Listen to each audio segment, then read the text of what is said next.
Welcome, welcome, welcome everyone to Sister Wives with Mary Jane K. Today, I'll be giving my commentary on Season 1, Episode 8, the Sister Wives Special, where Cody and the wives are interviewed by Natalie Morales. I wasn't sure if I should cover it, but the episode started playing automatically on my TLC Go app, and in the first 5 minutes, Cody said he wasn't doing this out of narcissism. He wasn't a narcissist.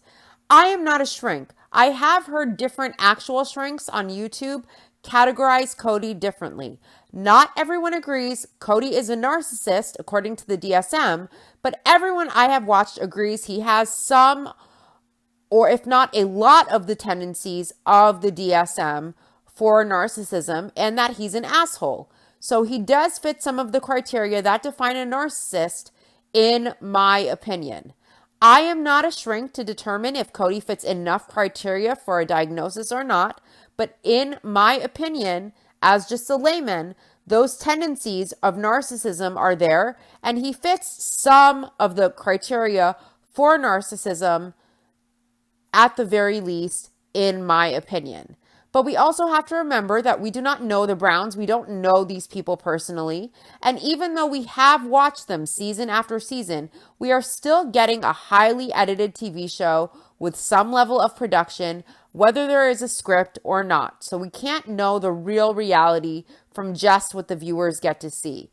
But the glimpse we do see shows us, at the very least, Cody is an asshole, and he does have tendencies of narcissistic type personality traits, and he operates off of ego, in my opinion, from what we see on camera. Anyways, Cody says right off the bat that he isn't a narcissist, so let's see what else he has to say and what his wives say in the Season 1 interview special with host Natalie Morales. Natalie asks Cody how he feels about putting himself out there like this, and he says the society was too secretive, so he felt that there was a need for transparency. Natalie tells Cody when we first started the interview that he said, "This doesn't make me nervous, but America makes him nervous." And she asks Cody what he meant by that. Cody says America has a point of view that's already prejudiced against him. Stereotypes automatically get assigned when he steps forward, like, oh, maybe this guy is patriarchal. Maybe this guy is narcissistic. Maybe he's self-obsessed and he loves having women worship him. Cody says through the process of the show, viewers get to see him get scolded several times, so he thinks it's very important that America see that he is a man who is just well trained.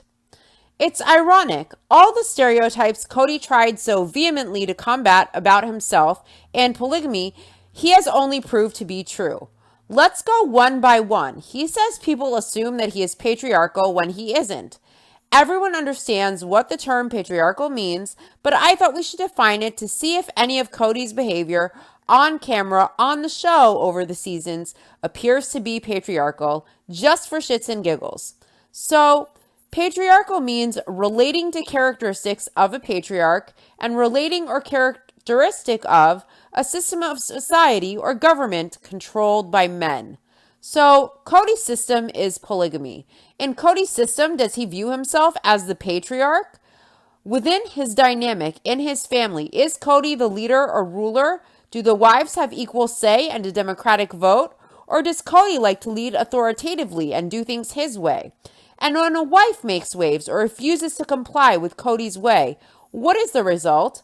Cody will pull away, be neglectful emotionally. He will manipulate to try and coerce the women to get his way, and he will cut off anyone who doesn't agree by removing things like his time, communication, full presence, sex and intimacy, emotional connections, and he labels people who don't do things his way as disrespectful and disloyal. Cody has said many times he no longer feels like the leader in all of his wives' houses, and he does manipulative tactics to try and regain control, in my opinion. The only house that feels like his home is Robyn's, and he touts her household as an example of the respect and loyalty and obedience he deserves. At Robyn's, her older adult kids, Cody gladly lets live under his roof with her, Yet with he and Janelle's adult kids, first of all, he calls them Janelle's kids and doesn't take ownership of them as his kids as well. Second of all, he tried to convince Janelle to kick out Gabe and Garrison with the excuse that they are 18 and older, so he has done all he can for them. But he said he's happy to be there for Robyn's adult kids, referring to them as his kids too, because they obey Cody's every whim.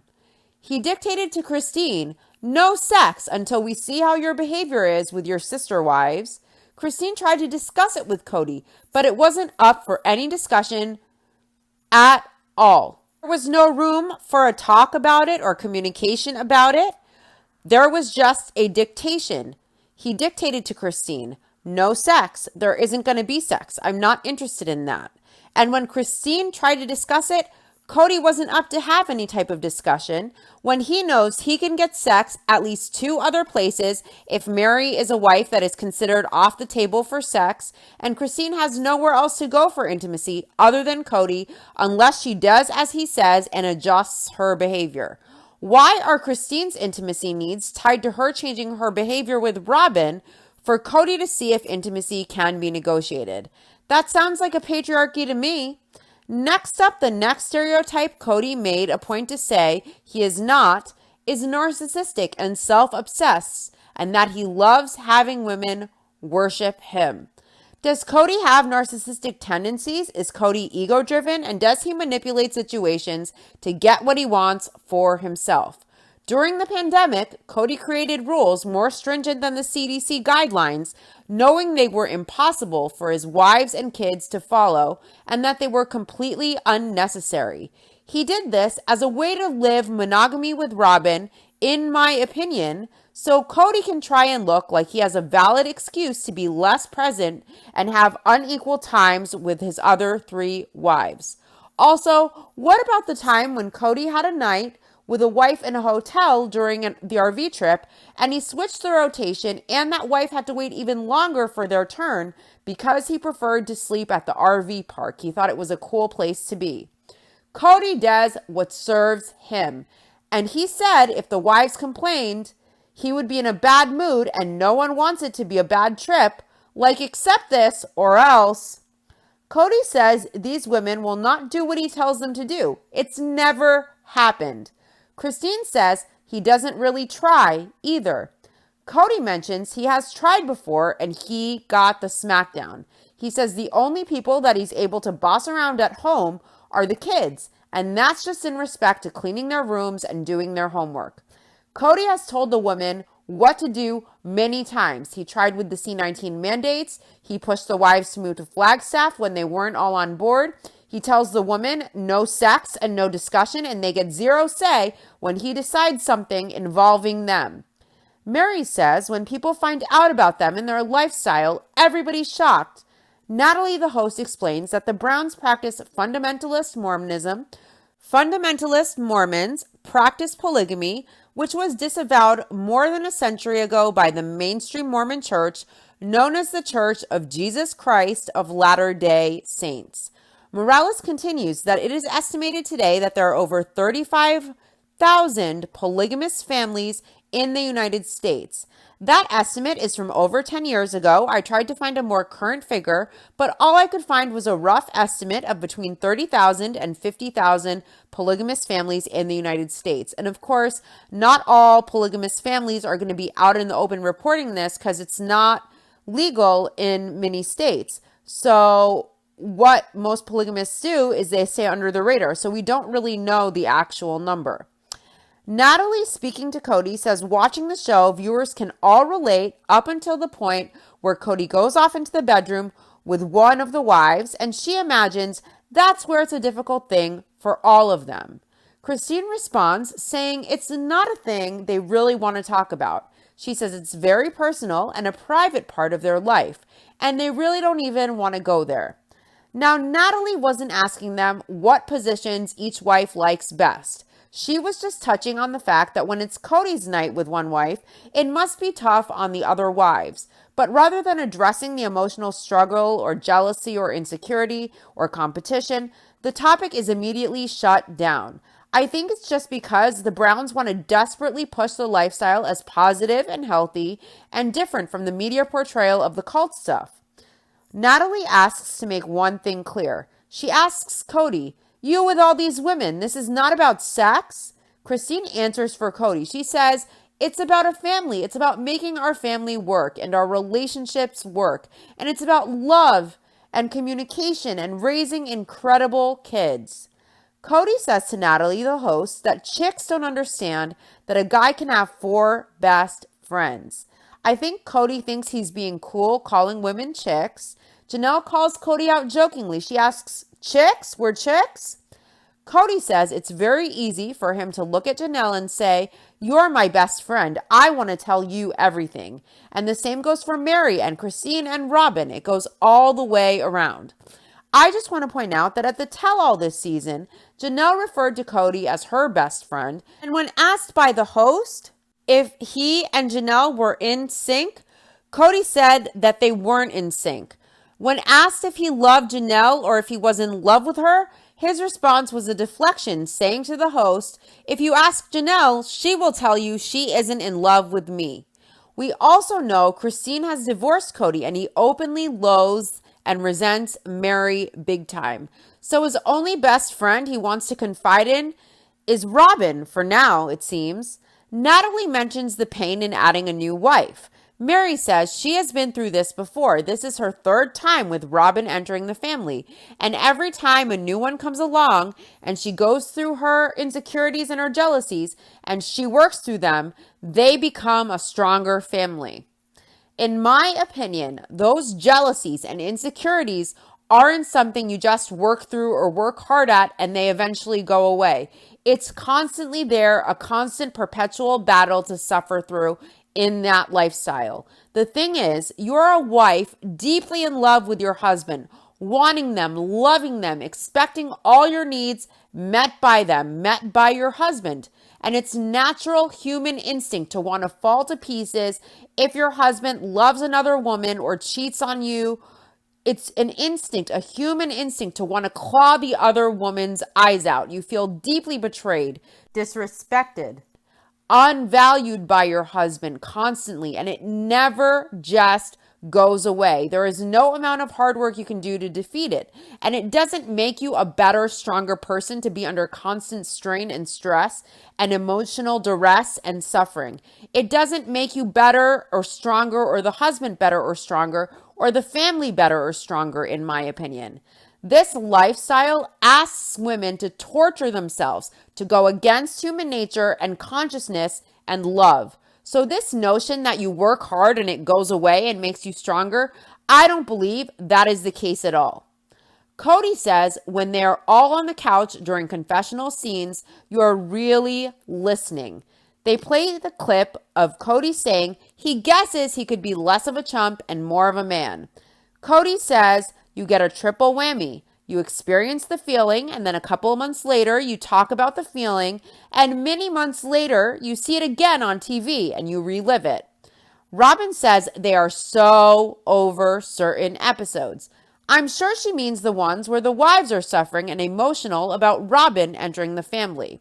Last episode, Robyn mentioned how hard it was for her, she and Cody, to have the wives accept their relationship, and how hard it was for Robyn with the other wives having emotions flying everywhere, rather than her being understanding and compassionate to the wives' situation and the floor dropping out from beneath their feet with her entrance into the family. Poor Cody and Robyn and what they had to endure with the difficulty from the other wives and their emotions flying everywhere. Never mind that everything they and the kids have ever known for over 20 years is drastically shifting into something unknown.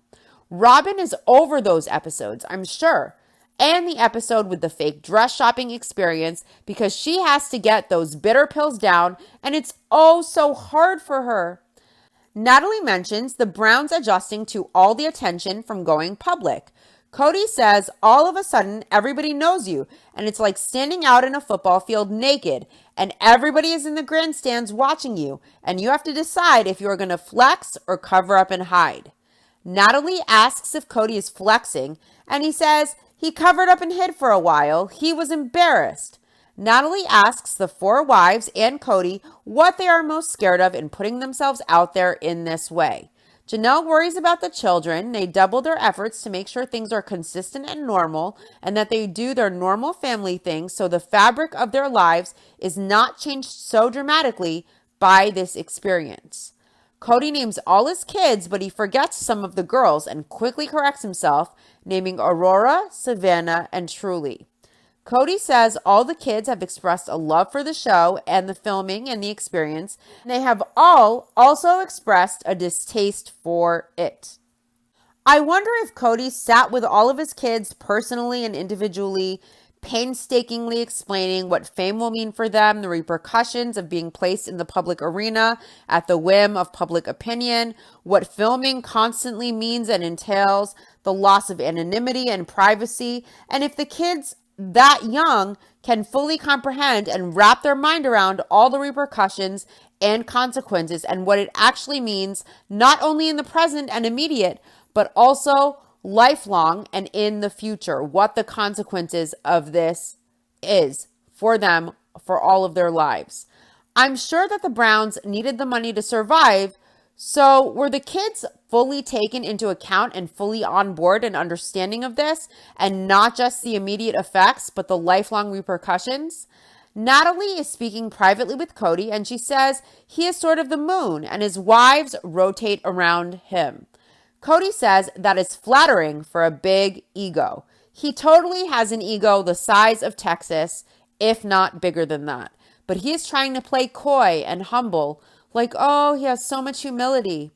Natalie tells Cody that's the image they see, and he says he feels that the public has misunderstood that there is this catfight for his time, but that is not really there because all the relationships are being nurtured and the family is being nurtured.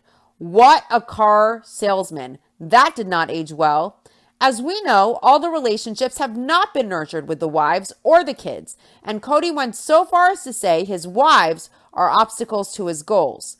How loving and reassuring and nurturing that must feel. I could give specific examples, like how Cody lovingly nurtured Gabe when Gabe spoke to his dad like a man, trying to be open and open the communication and the relationship, and Cody gave back not even a grain of reassurance and deflected completely, coming from his ego. Also, how Cody nurtured his relationship with Mary by removing sex over 10 years ago, way before the catfish, and then doing the same to Christine. Very nurturing. Let's not forget how Cody nurtured Isabel in constant pain, needing life-threatening scoliosis surgery, by suggesting she as a minor fly across the country alone initially, and how he nurtured Christine by having her go alone, and minimizing the trip to go to New Jersey for a surgery as if it were a vacation, even trying to discourage Isabel, who was in lots of pain, from relieving the pain through surgery because it would leave an ugly scar. He was trying to dissuade her, saying she'd have an ugly scar. I'd be telling my kid that she's a warrior, it's badass, go for it, who gives a fuck about the scar, you can get a tattoo over it later, don't even worry about it. I could give more examples of just how much Cody nurtures his kids and his family. Like how Robyn's adult kids are welcome under his roof, but he tried to make Janelle force her kids out, saying they're over 18. He's done all he can as a parent for them because they won't acquiesce to his control and dictatorial C-19 mandates. How nurturing is it to tell a wife, no sex anymore, but we'll see how good a sister wife you are, and your behavior will determine my intimacy with you, when he can get sex elsewhere, and she is just supposed to live in a loveless, sexless marriage like an automaton, and Cody can get his needs met elsewhere with other wives. Is it nurturing to not compromise or view your wives as autonomous human beings with 50% say in a marriage? Is it nurturing to dictate? Used car salesman. Ugh. Mary says you really need to have a lot of openness and honesty in a situation like this.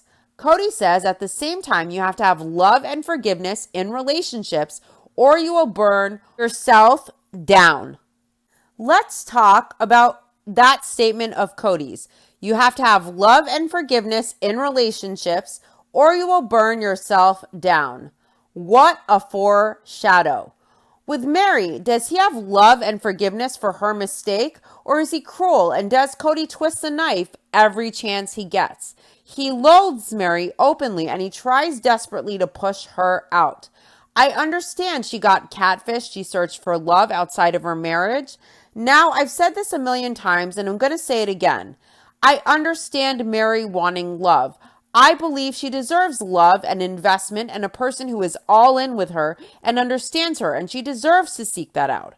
However, as terrible as it is that she was catfished, her being a victim of a con artist doesn't negate the fact that she did cheat and that she could have put her whole family in serious, grave danger had the catfish been even more unhinged, particularly considering that the Browns are well-known public figures and everyone knows their address. You have to be careful who you trust and how you interact and with whom, particularly with internet strangers. I don't think Mary owes Cody anything, but the right way to go about finding love is to tell the family, tell Cody, separate, and then date intelligently and carefully.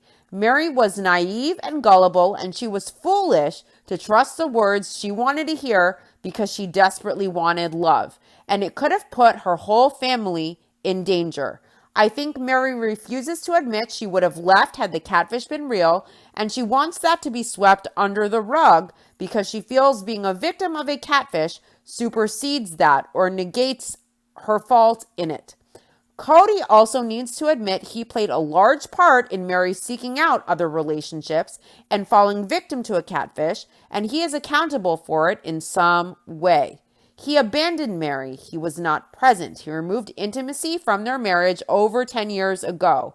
He now loathes Mary openly. He never even calls her. He doesn't even consider her an acquaintance or a friend to call once in a while and check on during the pandemic. That's the mother of his kid. He should still have some level of care and respect for her as the mother of his child. If his ego is hurt and he can't trust Mary or love her, it's understandable. I know Mary was technically divorced from Cody. I understand that she had a legal divorce. But Christine and Janelle were never a legal wife, but they considered themselves married spiritually to Cody, just as Mary would be with the legal divorce. So if Cody can't be with Mary romantically, fine. And if he considers that cheating and the family considers that cheating, that is understandable. But Cody twists the knife and is cruel to Mary, reminding her every chance he gets, and he gets off on twisting the knife, and that's a part of Cody I don't like. So he says you have to love and have forgiveness in relationships or you will burn yourself down. Where is that love and forgiveness he speaks of when it comes to Mary? Where is the love when he said his wives who dedicated their lives to him are obstacles to his goals after all they have suffered through to live this way? Cody has burned himself down.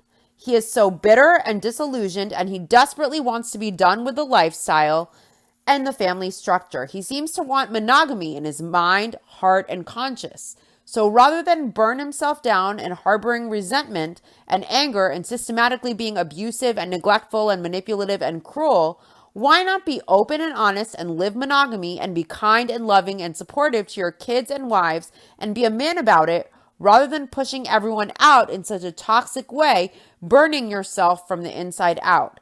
Have love, have forgiveness. It's not his wives' and kids' fault or burden that Cody chose this and he took it on, and now he wishes he could have monogamy. Mary explains she met Cody when she was 18, almost 19, and his sister introduced them. She knew he was the one, and he knew she was the one for the time. They knew they would be a plural family, and they discussed it prior to marriage. Mary brought in Christine and Janelle during season 1. The sister wives joked that Mary was in mergers and acquisitions. Mary came from a polygamous family herself, and being wife number 1 would seem to put Mary in a power position in the Brown family hierarchy, Morales says. She says Mary is like a firstborn child, a responsible take-charge cruise director of sorts, but even though Mary comes across as self-assured, there are moments where she is conflicted and vulnerable. Natalie asks, as the one who started this, as the first wife, is it hard having to welcome 3 wives into her life? Mary says it depends on the day. There have been days that she has felt, I can't see that today if Cody is being affectionate with another wife, for example. She says, referring to Cody, I know you love her. I know you guys have a great relationship and that's fine. But there are days when it's fine. It feels like no big deal because they are all this big happy family and it doesn't bother her at all. Mary says she thinks it comes down to your own insecurities and where you are emotionally in your head that day. See, Mary proved my point herself. It's not just something you work hard at and get over that makes the family better, as she initially stated. It's a constant struggle all the time. It's never over. It's a perpetual emotional and mental battle and suffering and struggling to go against human nature with the jealousy and insecurities that come with the lifestyle. This isn't a healthy lifestyle conducive to thriving, in my opinion. Natalie mentions Mary's 20th anniversary dinner at the time the family is about to integrate Robyn into the family. Though Mary initiated the match, the new relationship brings up insecurities that Mary confides in Cody. All the wives and Cody are shown the 20th anniversary dinner scene where Mary tells Cody she wants him to acknowledge that she has these jealousy issues. And if she were to be giving attention to another guy, she asks Cody, how would it make you feel? Cody responds, obviously it's just not something I'm comfortable with imagining. He continues. He says, the vulgarity of the idea of you with 2 husbands or another lover sickens me. Mary responds to Cody that there have been times that Cody hasn't seemed like he's understood, and he seemed very impatient. She continues, Cody's actually said to her that she chose this, and this is what we signed up for. She goes on that unfortunately, at the same time, she still has those emotions and those feelings. Natalie says viewers saw the dinner celebrating the 20th anniversary, but also Mary was going through some difficult times with issues of jealousy.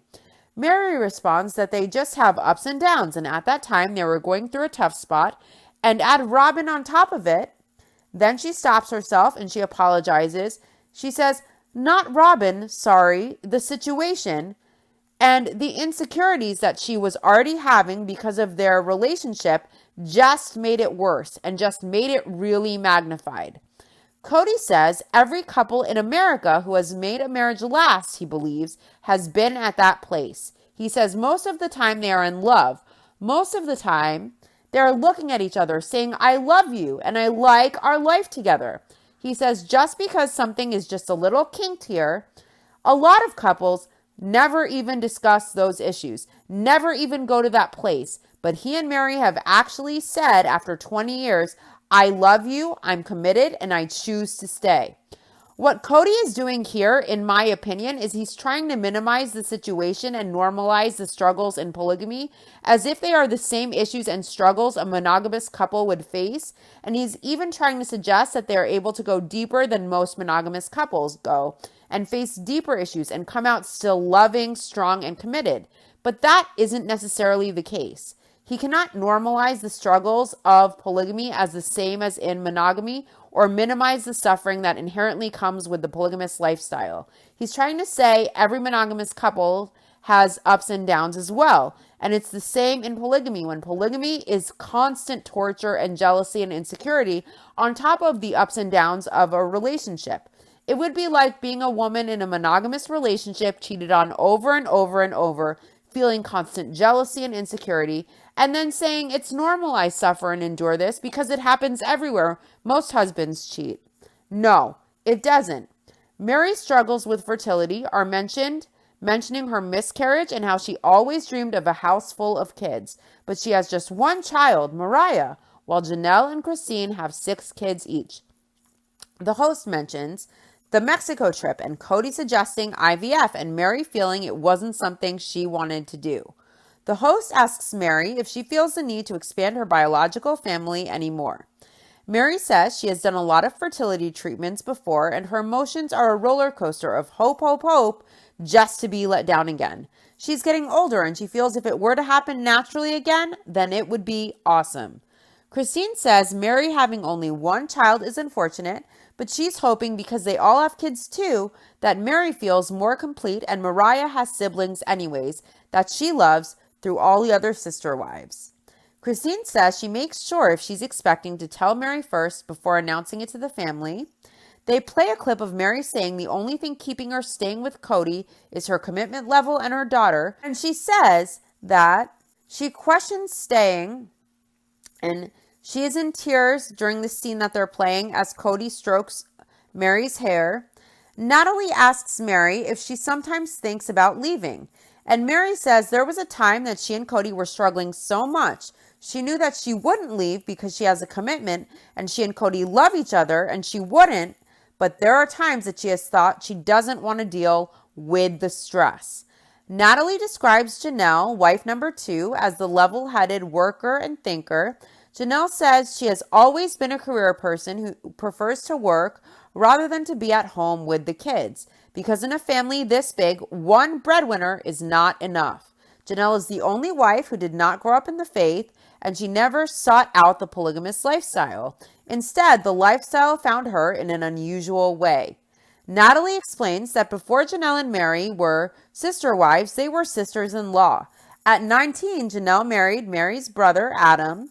Janelle says it was short-lived, maybe lasting a year or year and a half, and they were divorced. Janelle says it's funny that everybody is making a big deal about it because who talks about their failed marriages? What about the fact that Janelle's mom married Cody's dad and became his bio mom's sister wife? Also, I believe Robyn and Christine are cousins down the line as well. I'm not 100% sure about this, but I do believe that they are related and they are cousins. 2 years after divorcing Mary's brother Adam, Janelle realized she was in love with Cody and she felt he was a great guy, the best guy she knows. She says then the faith came along and she embraced the faith and it was natural. So she decided she wanted Cody and she converted, basically, is what I'm surmising from that. She wanted to marry the best guy she knew, Janelle said. Is he still the best guy she knows? He tried to force Janelle to push her sons out while it was fine for Robyn's adult kids to live under her roof and Cody's roof over obeying the C-19 mandates. Also, at the tell-all, Janelle referred to Cody as her best friend. He said they were not in sync, and when asked about being in love, his response was if the host asks Janelle, she will tell her she isn't in love with him. That's the best guy she knows? Really? Natalie says Janelle and Cody are the only 2 adults in the family of 21 who have full-time jobs. Natalie wants to discuss finances. She says, with the big house we see and driving sporty cars, referring to Cody's 2-seater Lexus convertible midlife crisis car, while his wives drive family vans and modest cars, Natalie says they seem to be very financially set, and she asks, how do they support this? Christine thanks Natalie for thinking they are financially set. Cody says the reality is that they are just like anybody else. They are struggling to make ends meet. Christine says it takes everything they've got, like everyone else. Cody says his sports car is 10 years old and they bought it in a good year and it was 7 years old when they bought it. If it's such a struggle, why does a family of 21's patriarch need a Lexus 2-seater convertible? It's not even really a status symbol. It screams midlife crisis like the wisps of hair Cody clings to near his receding hairline for dear life. Janelle says it's a struggle. It's always a struggle. There's never enough money, but somehow they always make it through. They work together. They pool their time. They pool their resources. She says Christine cooks at home and they buy in bulk and clip coupons, and they buy beef by the half instead of by the pound. So this makes it seem even more impractical, in my opinion, for Cody to have a luxury 2-door Lexus convertible sports car. Older or not, how does it serve anyone but him and his midlife crisis? Look at me, look at me. Natalie asks about how health insurance works for the family. Cody says his employer is great and they have been very supportive. When he was a new employee, he was very concerned about potential discrimination for the lifestyle, so he did not put all of his children on his insurance. Natalie explains that became problematic when Maddie needed emergency surgery. The family is still paying that bill off, but Cody can still have a Lexus 2-door convertible. 7 years old or not, what purpose does that car have to the family? How practical is it other than a midlife crisis ego boost? His kids don't have health insurance, but he can have a sports car. Cody explained that at the time of Maddie's emergency appendectomy, Janelle had just switched jobs, so her insurance wasn't covering her. The emergency surgery cost them a year's wages. Janelle is still making payments. Cody says that experience taught him never to make another decision in fear again. What about when he refused to attend Isabel's surgery for scoliosis and he suggested she go alone in fear of COVID as an excuse? Natalie mentions how Janelle seemed least vocal of all the sister wives about Cody's courtship of Robyn and the possibility of her becoming a fourth wife. But it doesn't mean she is immune to the same jealousies and insecurities and emotions as Mary. Janelle explains that she had a few weeks where she was so mad at Cody she didn't want to talk to him. Then they talked and Cody said all the right things to her and melted her. Janelle says as far as the jealousy, they all experienced it in different ways. She was already very secure in who she was, but she is closer to the cuff and not as vocal as Mary and Christine. She isn't as vocal about her emotions. She is more logical. She had those issues, but she was much more secure about herself long before Robyn came into the fruit basket upset for them. Christine is next up. Natalie calls Christine dominant, outspoken, and not even close to shy. Natalie asks them who is enjoying the media attention most, and Cody points to Christine. Natalie says Christine knows what she wants, and she has gotten it. Not only did she aspire to be in a polygamous marriage, but she knew where she wanted to be in the pecking order. Christine explains she didn't want to be the first wife because she didn't want the guy around all the time. The second wife seemed more like a wedge, and to her, a third wife was perfect. Truly's birth scene is played for Cody and the wives. Christine says it was the best labor ever. Natalie mentions that even though third wife Christine grew up in a polygamous family, she struggled emotionally over the addition of a fourth wife.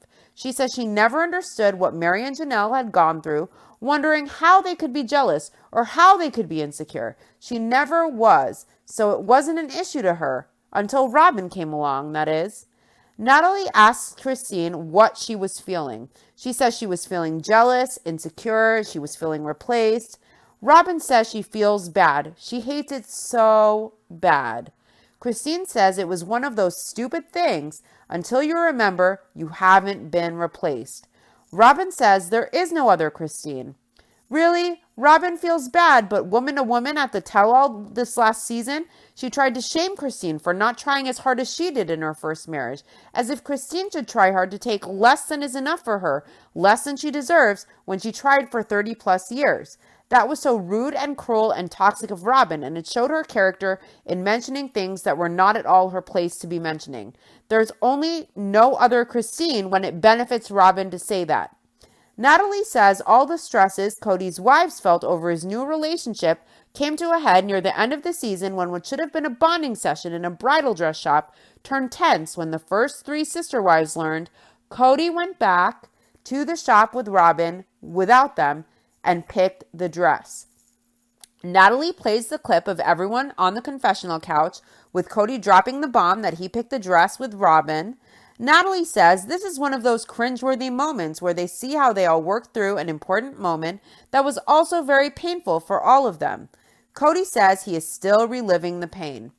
Natalie asks, that was hard for you to see that again, right? She tells Cody, you thought you were coming in with this great big surprise and then whack. He didn't realize the impact it would have on his other wives. Cody responds that he didn't know when he dropped that bomb. He had no idea the wives had had this bonding moment, and he got stupid about it all of a sudden. He was excited about announcing he picked the dress. Cody says he was so excited about it. It shows you just how egocentric and selfish and insensitive Cody is, in my opinion. Natalie asks Christine why she was so upset about it. She says it wasn't the dress. She had a lot of jealousy feelings throughout Robyn's courtship, and she was feeling abandoned, and she wasn't feeling like she was special. So when she found out about this, she felt like, oh, you're kidding, because she was just starting to feel okay again. And now here is another thing that shows her that Cody's relationship with Robyn was more important than his relationship with her. Well, with all of the different courtship standards with Robyn to the other wives and the gushing about being in love and lovesick and soulmates, all this while she is pregnant with Cody's child and the extra outpourings of love from Robyn and Cody in front of everyone, how could Christine feel as though she mattered as much? I am so happy for Christine that she left. Natalie mentions how Robyn was 30 when Cody courted her, and the scene plays with Christine saying she's glad Cody is getting a trophy wife. She says in that clip, he's a great guy. He deserves a cute girl. Cute or matronly with the sausage curls and the wider and wider chin and jawline and the geriatric tops that she wears. Janelle and Christine look more beautiful as they age, and Robyn looks older and older, like the rusty trophy you throw in a box in the garage, as Janelle and Christine look full of life and radiant and beaming and glowing with every season. Robyn says Cody has 4 trophy wives. She says each wife is special and has a different element of a woman that any guy would be lucky to have in his life.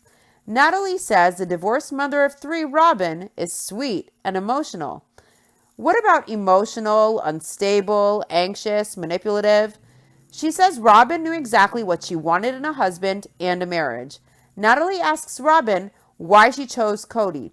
She says because she had a list of things she wanted in a potential mate, and Cody meets them all, and she also always knew she wanted to live this way in polygamy. She wants this experience. She knows and believes that as this experience continues, that she will learn how to be more and more selfless, and she will learn how to look to others and ask, what do you need as well?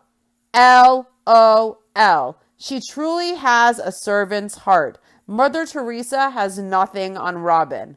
Has Robyn become more and more selfless throughout the seasons? Does Robyn look to her sister wives, asking what they need with a servant's heart? Let's explore. As the seasons progress, in my opinion, we see the opposite of Robyn becoming increasingly selfless. When Mary wanted to drop my sister wives' closet to do school, Robyn wasn't supportive. She was unhappy Mary was ditching her dream. Was it selfless to do a fake wedding dress shopping experience with the wives and try to hide the truth? Was it selfless to gush that she and Cody were soulmates and to complain how hard it was for she and Cody to be accepted by the wives and how hard it was with the emotions flying everywhere? What about when Robyn wouldn't let Isabel chill at her house and see her dad and siblings during recovery from surgery, but the nanny was allowed in?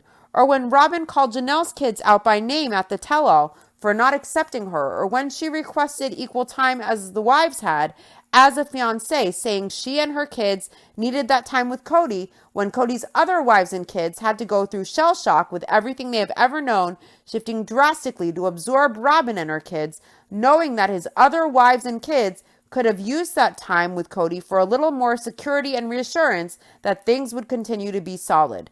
What about when Robyn complained that Janelle's kids blame her about Cody's rules? Does a selfless person complain about their husband's other kids wanting to communicate with her on TV and make them seem as though they unfairly question her and then say, oh, I'm all about the family? What about when this tell-all she displayed anger at Christine not trying hard enough in her marriage with Cody when she was able to try harder in her first marriage? How can a woman who has been through a fraught relationship and divorce try to shame or judge another woman for not being able to withstand more neglect or to try harder when she had been through similar things and when Cody had dictated to Christine no sex until Christine behaved better with her? Is a selfless woman a woman who complains that because Christine left, it ruins the picture in her head? What about Christine's pain and suffering and what she had to withstand and endure? Instead of compassion, Robyn belittled and attempted to demean Christine for not trying hard enough with Cody. All the blame was put on Christine. When she tried for almost 30 years, she was unhappy and she felt she deserved more. The least a selfless woman would do is not shame Christine for feeling she deserves more and getting it.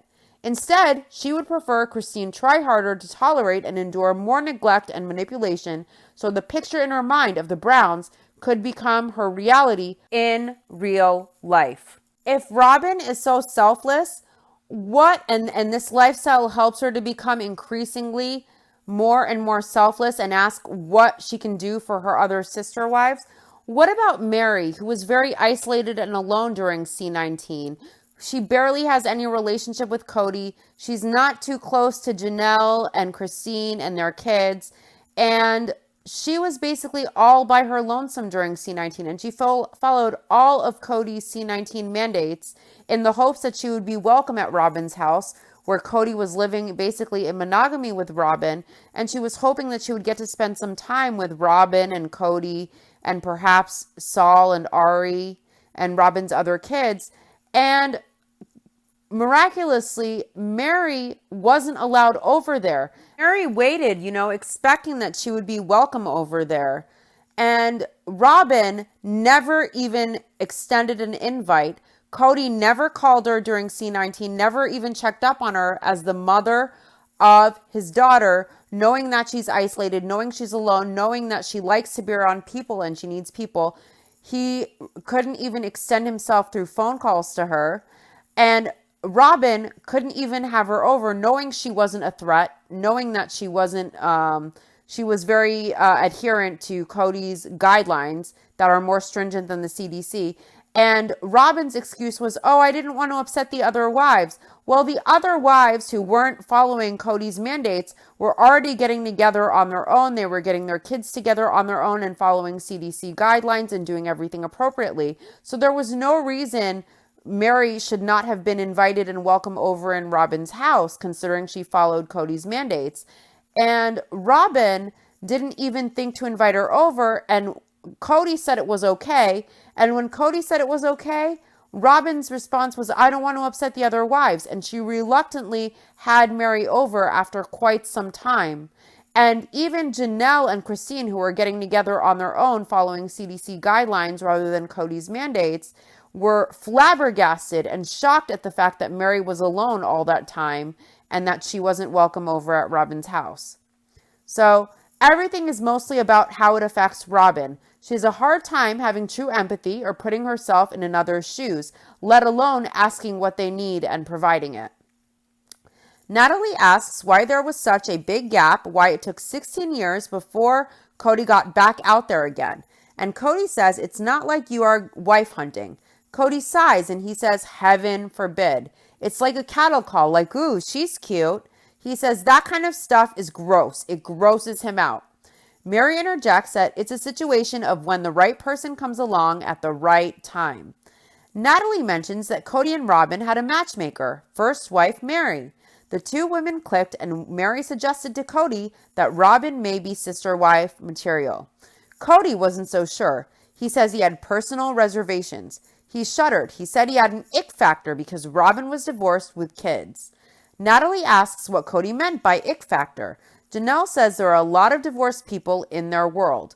Robyn says when you marry someone who has kids, who has a divorce, there's a past, there's a history there, and there are these children from another spouse, and you have to deal with all of that, and it's a lot of work, and Cody already has a lot of work, so she understands it now. Natalie explains that Cody, Mary, Janelle, and Christine had been together for 16 years and they had 13 kids together. Sharing Cody's time and attention with the new girl was tough for the sister wives, and Robyn struggled with it as well. Natalie asks Robyn, so you felt a lot of this season that you were pulling them apart? Robyn says she doesn't want to bawl. She always bawls on set. Cue the crocodile tears. Robyn says it was difficult for her because she knew each wife was struggling in their own way, and she hates hurting people. But as she says this, she is shaking her head no. And body language isn't always 100% accurate, but usually if you're saying something and you're shaking your head yes, or you're shaking your head no, it typically the way you're shaking your head is what you actually mean on the inside. I'm not saying that that's the case with this. I'm just saying it could possibly be. Robyn says she came into an established dynamic and shook it all up, and it was hard for her to see Cody's other wives have to go through it. She would go home at times and wonder if she was really doing the right thing by doing this because she doesn't like hurting people. She says it's such a crazy thing because they are sharing one of their most precious people in their lives, their husband, with her, and it's hurting them at the same time. And she says it's a very special kind of love from these girls. Cody says Robyn was telling him she doesn't want to do anything that will hurt his wife's feelings, and he told her she won't be able to do anything to help that. Cody knew this would be a challenge, and when Robyn realized that Christine's heart would break over this issue, it got really introspective. He says, you look in your heart and wonder if you're doing the right thing. You start looking to the heavens. Robyn says she was questioning Heavenly Father, asking, do I still do this? Because she was hurting the wives. She was hurting Cody's wives. Cody says it makes you check your faith. Natalie says, despite the jealousies and insecurities, all the wives maintain their family is better as a result of Cody and Robyn marrying. Christine says, for a year after Cody started courting Robyn, Cody got a lot of communication skills and words and a new vocabulary and a new way of validating, and that was wonderful for her. She says Cody started changing and evolving as a result of Robyn, and so she brought a new strength to their family. It seems like the wives are really grasping at straws to justify why all this suffering is good on camera, honestly. Cody could have got that from therapy or a dictionary or a self-help book without the suffering of the wives. Christine says Robyn brought a new strength to the family and a new coolness to their family for the teenagers who think Robyn is cool, and the teenagers go in her closet picking out her matronly clothes. Robyn says they are still getting used to the new normal. She says it's been an adjustment. Some days she goes home and says time, to give them time. Because there is no space in Cody's one big house, after marriage, Robyn remained at the rental for space constraints, and she says her kids are thriving with their 13 step-siblings. Brianna loves it, and Aurora loves it like crazy. She thought it was like magic because all the little girls in the Brown family are close in age to her girls, and they play together really well. And her son Dayton with Asperger's syndrome adjusted well because there are many boys like Peyton and Garrison around his age who hang out with him. Cody says Robyn's kids are his kids. He won't take anything away from their bio dad. They just get 2 dads like the rest of the kids get 4 moms. Natalie wonders if the Brown family will ever welcome a 5th wife. She asks Robyn if she thinks she is the last wife. Robyn says it gets brought up a lot, but Cody says he's done, and the other wives will say, let's just be done. But she's glad they didn't say that with Christine. She's glad that they didn't say, this is the last wife, so you never know what's going to happen. Natalie asks Cody if we see the real Cody Brown, and he says he feels like he is much more dramatic than the show allowed him to be. Really? Sir, was it not dramatic when he said his wives are obstacles to his goals? He says he had to tone it down a lot. Natalie asks Cody if he is a little bit of that playboy that the viewers see, and he says he's not a playboy, he's more like a party boy with his 4 girls, and he wants to go have a good time and have a good life, and he wants the experience to be quality. Natalie asks if there is anything Cody feels viewers have misunderstood in getting to know him. He feels like he is the enigma. Nobody gets it. Nobody gets him. Mary was fired because of the show or the lifestyle. She was fired from her job, we learn, and it was hard for her to come to terms with it. It happened only a few weeks ago. It was rough for her, and it was a job that she loved. And I believe, if I'm not mistaken, she was working with at-risk youth, and she really, really, really liked that job. Natalie asks Mary if she has regrets for doing the show, and Mary says no. Natalie asks if any of them have regrets. Robyn says there are days when it's harder, and she wonders if they did the right thing. Natalie says the show sparked an investigation into the family by the Lehigh, Utah Police Department. Polygamy was outlawed in Utah more than a century ago, and although Cody is only legally married to Mary at this point in time, a person can be found guilty of bigamy through cohabitation, not just through legal marriages. Polygamy cases between consenting adults are rarely pursued, Natalie says, but polygamous relationships are not usually so publicly broadcast. She asks the Browns where they stand legally, and they will defer to their lawyer. I don't believe personally that they were under any real threat whatsoever. To me, it felt like drummed up TV drama. But Janelle says they chose the family. They hope they get to have the family that they chose. Christine says they never asked the state of Utah to recognize their marriages. Natalie says the state of Utah never had to deal with polygamy being so publicly out there, and she asks the Browns if they are concerned for that, and they won't speak on that. They defer to their lawyer. Robyn says they just want to show their family, and that's it. They want to show who their family is, and that's all they're trying to do. They did not go public to stick their tongues out to the state of Utah or to be disrespectful. Their lawyer, Jonathan Turley, says there is no evidence of abuse or crimes, and they are as they appear. The Browns are a good and happy family, and they might not be the family that you or I would choose, he says, but there serves little purpose to shatter that family or to prosecute them simply because they are on TV. He says if you prosecute the Browns, you have to also prosecute thousands of polygamous families as well. Robyn says she feels loyal to the fans who are so great. Cody says it frustrates him how the tabloids kill the truth. Janelle says they love it. They read the tabloids to find out all the truth they never knew about themselves.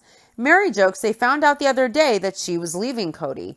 Natalie asks if the wives could leave if they wanted to, and if they did leave, would they lose custody of their kids? Cody says if they wanted to leave, they would all be free to leave and get the kids, and he would work double time to do all he could to make it easy and convenient on his wives. Here's a foreshadow. He says it would be like, and he looks directly at Christine as he says this, who is now divorced from him, and he says it would be like, hey, if you're going to take the kids, can you move in the house next door to us? And I'll pay you more. I'll buy the house. I'll do whatever. He says he'll work extra time and do whatever it takes to make it work for the kids and to keep the kids close. And Mary says in the end, it's a matter of choice, and none of them are choosing that right now. Everyone says that they are choosing to stay, and Natalie says that they're all 100% on the same page. And with that, the episode ends. I really found a lot of things interesting in this episode, and next episode that I'll be doing is the honeymoon extravaganza with Cody and Robyn, the soulmates. And it's going to be really interesting. They are going to be somewhere that I am very, very familiar with on their honeymoon special. And it's going to be a good one. I'm sure there's going to be a lot for me to comment on. I'm very excited to go there. I'm also excited to get into season 2 as well. I'm also excited to eventually do the book club episodes and the episode on the faith. There is just so much that I want to cover, and I'm super, super excited to get to it. Anyways, that does it for this episode of Sister Wives with Mary Jane K. Thanks so much for watching and for listening. Please comment down below in the comment box. You guys know that I love your insights and I appreciate them so much. And if you can, please subscribe. I would love to get a community tab at some point. Thank you guys so much. I don't know when I will post my next episode, but I will definitely do it as soon as possible. I am super stoked to get there. Thank you guys so much. See you guys soon. Bye.